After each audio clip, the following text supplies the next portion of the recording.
Hello everyone, I am Fox Pangs and welcome to a first impression of Sunless Skies. So if you don't know what this game is, Fail Better Games, who is known for their gothic adventure game known as Sunless Seas, or Sunless Sea, not Seas, just Sunless Sea, recently released this game Sunless Skies about a week ago, full release. And a friend of mine who got me into Sunless Sea to begin with, he backed Sunless Skies on Kickstarter, and one of their things for their Kickstarter, or at least I think that's what he did, but basically he got a free copy of the game for backing them for a certain amount, and he also got an extra Steam key, and he's like, hey, I know that you like games, so here, have a game.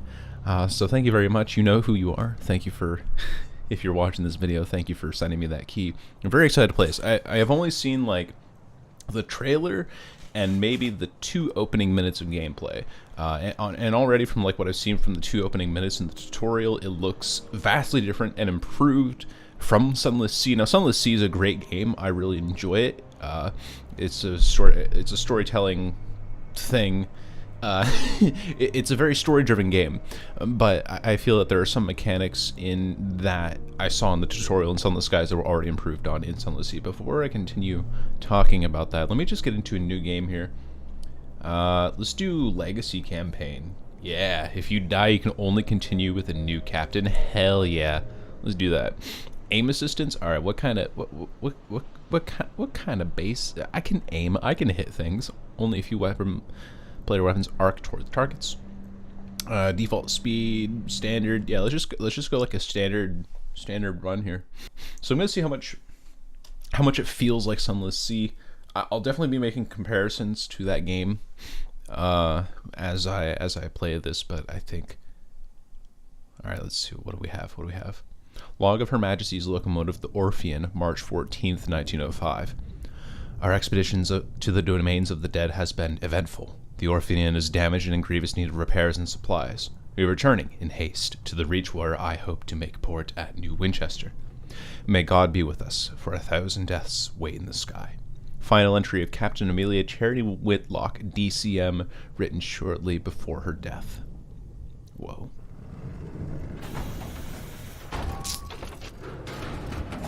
Ooh. Fail Better Games presents. So we're just we're a train, we're a choo-choo engine. Can I name my train? Because I am totally naming it Thomas. My goodness, that was loud. Okay, Blue Kingdom Transit. Oh, I'm already losing supplies. Uh-oh. Oh goodness, that's not what I meant to do. I'm so, hold up. Well, this feels weird. Alright, let's dock. Let's see, what do we have here? Blue Kingdom Transit Relay. This is the transit relay to and from the Blue Kingdom, a distant region of heaven still ruled by a sun. Few travel there. It is unwelcoming and uncanny. It's kind of like the Cumanian Canal in Sunless Sea, where you could go up to the surface, but it was hazardous because your sailors were unused to the light because they lived in the Untersee, and so it would burn them and some of them would die. Thanks to the lack of traffic, many London officials consider this a cushy post. Those stationed here are in good favor with the department. Okay. Recall your recent arrival through the relay and the frantic flight that preceded it. Ooh, I like that. A narrow escape. The Orphean recently arrived through the relay in a state of distress, having had to flee the Blue Kingdom. Whatever it was the captain did there, it incensed the local authorities. They pursued you to the relay and tried to close it while you were mid-passage. You barely made it out. What's more, the attempt to close the relay has damaged it. No travel will be possible in either direction until it is repaired. It will take some time for the relay to be repaired. Okay. This is the transit. Okay, yeah. Remain in the reach, I suppose. You turn your engine around. You have business here yet. You put the edifice behind you and head back towards the knotted, overgrown tangles of the reach. Occasionally, stars peek through gaps in the celestial undergrowth. Onward. Alright, this already feels so weird in comparison. Like, the Sunless Sea... Oh, you've returned to the Reach, an untamed sunless span of the heavens. London's new frontier. A celestial garden let run wild. Oh, so that's what I was doing. I was dodging left and right. Pew! Pew! That's fun. What's that yellow bar? Interesting. Your journey back from the Blue Kingdom was tumultuous. Your locomotive crippled and Captain Whitlock badly wounded. Isn't she dead? I'm glad that we know that we're on the Orphean, so I guess we're the Orphean then. As first officer, the crew looked to you. The nearest station is New Winchester. Can you get the Orphean there safely? The New Orphean. New Orphean. I want to name it Thomas. It's Thomas the Choo-Choo. Oh, what's this? Hello? Ooh, scavenge. Much to the relief of your stokers, you find a barrel of fuel among the detritus. Detritus? I'm gonna say detritus, because I'm pretty sure that might be wrong. What's this? The Ozymandias. A wreck drifts here, less fortunate even than you. We should scavenger for repairs, the crewman suggests. I mean, we do need supplies. We have only one supplies, and we're pretty low. Is this terror? Hey! Percentage. Interesting. And 1905, so that's like 20 years ahead of Sunless Sea. The wreck hangs in the sky, pocked with recent gunfire. You and the boarding party don your sky suits, garments of waxed canvas lined with felt to protect against the cold of the sky. Two of the crew are whispering as they dress. What business did Captain Whitlock have in the Blue Kingdom anyway? Why did the devil do we trespass on the districts of the dead? You silence him. Now is not the time. Leap across to the wreck. The gap between the two engines is wide, but the endless fathoms of the heavens gape beneath it. I would be terrified of this, because I have a fear of heights. Leading the way. You jump. Your stomach lurches with vertigo as the stars blaze above you and below. The air of the heavens is thin and torn by unpredictable winds. Then, your boots hit the running board of the Ozymandias, and your leather-gloved hands fumble for a hold. One of your companions throws you a line, and you lash the two engines together. Only then do the rest of the boarding party follow you. One of them forces open an exterior hatch, and you clamber inside. Her interior is cold, unlit, and whistles with wind. Your party's lamps spread buttery light over the narrow, paneled passages. You make your way towards the hold, stepping over bodies crumpled in the corridor. Unfortunately, your way is blocked. A bulkhead has been mangled inward by a well-aimed barrage. So I can either... Oh, okay, so this is like a game of chance. Like your iron gives you a 75% chance of success. You like the pipe and pry bar. Veils is a scale of deceiving and evading. Go back out onto the Ozymandias' hole, climb past the blockage and enter through a window on the far side, and do so carefully. Let's try that. Let's do that. Success. Cool. Memory.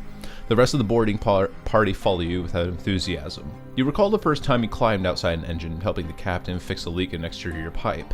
The wind had shrieked, buffeting at you. You asked the captain what would happen if you slipped. You fall, she answered tersely. But where to, you asked. She looked down, then up, then back. The sky's depths spiraled all about you.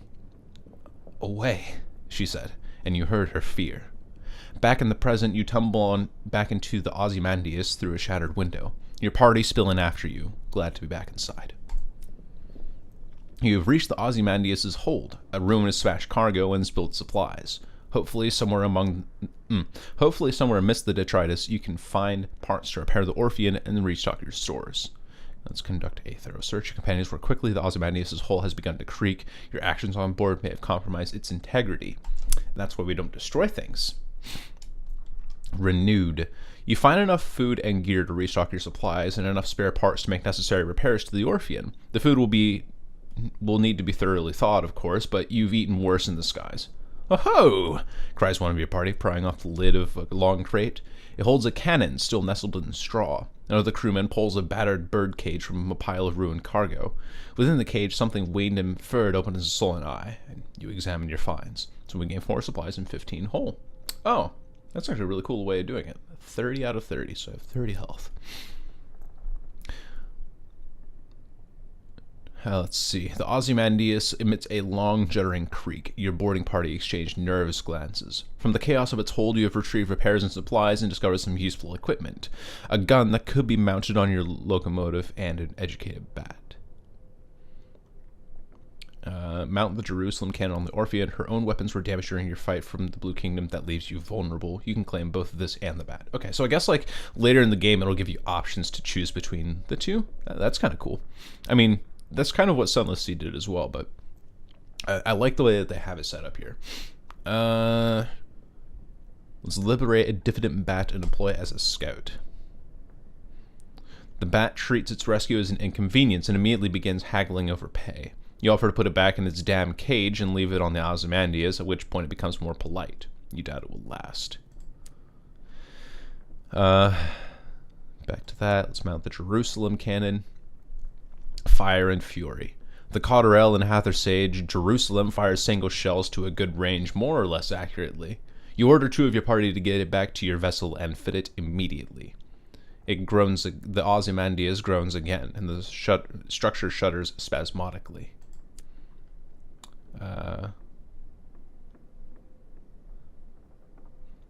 Press onto the engine room. You might find more fuel there, but you had better hurry. The Ozymandias is beginning to tear apart. Let's go back to the Orphean. I'm fine with where we are. Okay, good. We reduced terror. You lead your boarding party back to your vessel, unshackling her from the buckling Ozymandias. You stoke your engines and steam away, restocked, repaired, and rearmed. The crew give a ragged cheer. Nice. Moving onward. I really like how smooth this is. Like, you can actually stop. Oh, I didn't mean to. Alright, well, I shot. Just press F to send out your scout. Oh, and it costs supplies. Oh, interesting. So you can't, like, spam Z like you did last time. After much flattery, your bat admits to having found something. Your scout has discovered something. See what it is. Open your chart. The compass icon. What do we have? Ooh, there's a little thing over there. Alright, the Reach. Wait, do I have other maps? Oh, there's other locations I can go to? Wait, this changes everything. Oh my goodness, that's huge. Wait. This, what? Oh. And I can go back to the Blue Kingdom eventually. So there's 4 maps. What? A station. Okay, so that's a station over there. Okay. Primary fire. Okay, time that. The walls of the captain's cabin are lined with a hodgepodge of curios from across the sky. Captain Whitlock lies in bed. Black marks cover her skin like a monstrous brand, and when she coughs, coils of acrid smoke pour from her lungs. Inquire after the captain's injuries. The locomotive's doctor attends to her. His lips are tight. Approach the bedside. Let's do this. Let's see what she has to say. Her mouth is blistered from the blue fires that dance on her tongue. Her hand grips your arm, and her skin is hot as a kettle. Made arrangements.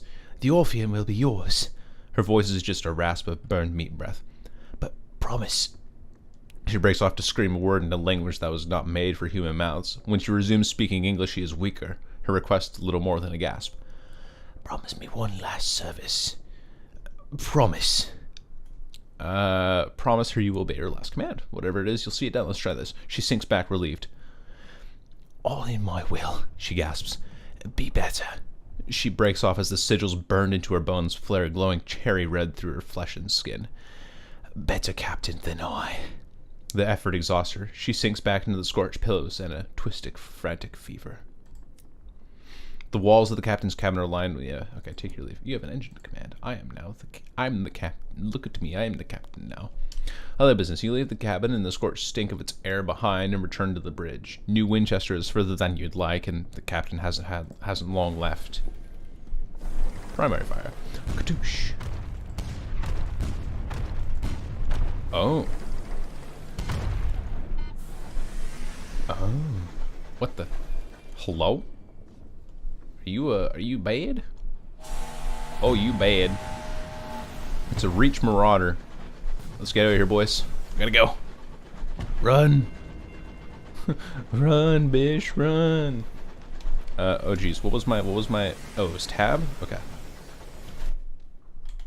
So I do, yeah, just up here to the right. The taste of smog, the sound of iron on iron. We are home. New Winchester. I'm gonna dock here, motherfucker. Yeah, you can't shoot me in the dock. Fool, you cannot best me. I am the captain now. You coast into the bustle, the din, the soot, and the steam of wolves. My brain did not read that properly at all. Okay. And the steam of Wolvesy Station. It is clogged with other engines, scrappy mining locomotives from Lustrum Way, weathered explorers gleaming with frost, sleek company vessels with bright brass fittings.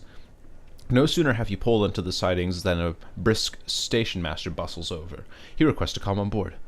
I must speak with you, Captain, he insists, brandishing a ledger. The usual formalities. Look to the Orphean's doctor. He just appears at your shoulder, his face is solemn, his hat is in hand, he lowers his eyes. The passing. The crew exchange bleak, wordless looks. The Orphean itself feels suddenly more empty, and the station master looks confused. You inform him that, unfortunately, Captain Whitlock has just passed. Ah, he says neutrally. Sorry to hear that. Very, very sad, very sad. He waits for what he considers an appropriate minute and a half before continuing. Alas, even amidst tragedy of the cogs of bureaucracy must churn. If Captain Whitlock is deceased, the station authority will require the answers from the first officer. He dons a set of spectacles and locates his pen. It will be relatively painless. Name, background, purpose of visit, etc. Shall we begin? I guess we'll begin. This is where we pick who we are, I guess? Oh. Oh my goodness. Pardon me. Today, London lies between the stars. Her new empire unfolds across the heavens. But 10 years ago, before the Northern Gate was opened, before the renewed Empress led her people into the skies, it lay in a vast cavern far beneath the earth. Huh. Deep, dark, and marvelous. Who were you then? I think in my darkest dungeon... Not darkest dungeon, what am I saying? Sunless Sea one, I did a poet. You begin with high veils, a skill of evading and deceiving. I'm going to go with hearts. I really like hearts. I think hearts is like one of the best skills to have because it reduces terror, and that's really handy throughout the whole game. Well, what else do I have? So I have a soldier, which gives me iron, academic, which gives me mirrors, a priest. You can also be a priest. I was a sailor. True. I mean, I kind of was. You drove the mournful, merciless waters of the undersea. That is kind of true. Revolutionary, ministry auditor. So you can kind of pick different. I'm just gonna go with poet. You were a poet. Poetry is Poetry was popular in old London. Some poets sought fame, and others aren't. Some simply enjoyed bohemian company. 3 preeminent artistic movements have come to prominence. Okay, the Celestials in old London, they wrote, so this will increase my mirrors, this will increase my veils, and this will increase my irons. I don't want to do iron. I'd rather go with like veils or mirrors. I think I'll go with mirrors. Yeah, I'll go mirrors. Choose an ambition. What does winning mean to you? So wealth, you want a comfortable retirement. And by comfortable, you mean extravagant. To win, gather substantial retirement fund, acquire lodging, set a hub port, and retire. Whoa. Fame, gather stories of your exploits and write about them in New Winchester. Or the truth. I really want to do the truth, but it says the demanding ambition best played by a lineage that's already completed wealth or fame. Let's do fame. Okay. Ooh. All right. Let's change the appearance. Name. Let's do random name. McBride. Harris. Walker. Shore. Wong. Shaw. Singh. Harrison. Burke. Okay, Burke. Berkey? Burke. No. Hobkirk. Bell. Flynn. Oh, I like that. Flynn's a nice name. This will determine what people would call your captain, but your captain's gender is up to you. Comrade. Ah! Brother, sister, reverend, madam, sir. I'll just go with sir. Yeah, it seems simple enough. Let's make it actually kind of look like me a little bit. So let's do that. What hat? Do we have good hats? Ooh. That does look like me on like if I haven't showered in the morning and put gel in my hair, that's what my hair looks like. Yeah, we'll do that. Brow 2. Brow 3. Perfect. Nose. That's definitely my nose there. Perfect. Oof. I wish I had a beard like that. Nah, I don't. I think chin 13 might be the one to go for. Oh, no, chin 7. Or... okay, no, that looks perfect. Outfit, I kind of like that already. But if I'm a poet, if I'm to be a poet, we're going to do that. Flynn. There we go. Starting stats, 25 hearts, 10 iron, 17 mirrors, and 10 veils. Yeah, that'll be good. Start game. Well, that was a fun little tutorial section. Nice little first impression of Sunless Skies. I already like this a lot. I really like this. But I know that if I continue, I'm just going to keep going deeper into it, and this video will get to be way too long. Way longer than necessary. So we will cut it here. Thank you for watching. Hope you enjoyed. And if you do want to catch me playing this game in the next couple of weeks or so, I will be playing that over on my Twitch channel. Just same name as I have here. But thank you so much for coming out, and I will see you on the flip side. Goodbye.